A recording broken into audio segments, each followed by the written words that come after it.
Earlier this year, Dynamic Airlines, rebranded as Eastern Airline LLC, made an application to operate out of Ghana, and that application was rejected by the government of Ghana.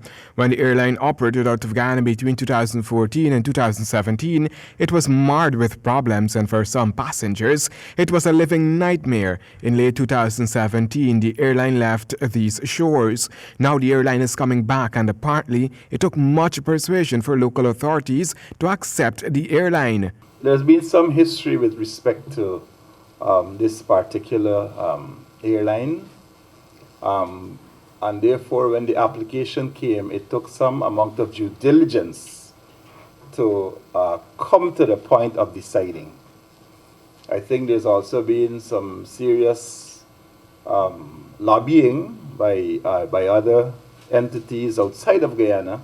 Director General in the Ministry of the Presidency, Joseph Harmon. Those entities outside of Guyana sought to make the case, according to the Director General, that this is an important time for the airline. We were always concerned about the history and the fact that we do not want to have Guyanese people stranded again, having bought tickets and stranded either here in Georgetown or in New York, and you're moving from New York to Newark and all of these different places. We wanted to make sure that these things were put in place. The airline is required to ensure that $450,000 is lodged with local authorities before it commences operations.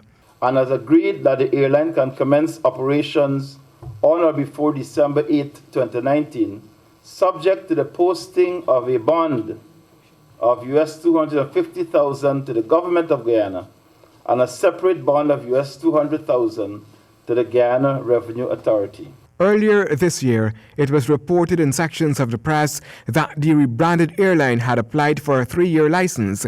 At that time, there were talks of flying just once weekly. Handel Duncan H, GP Nightly News.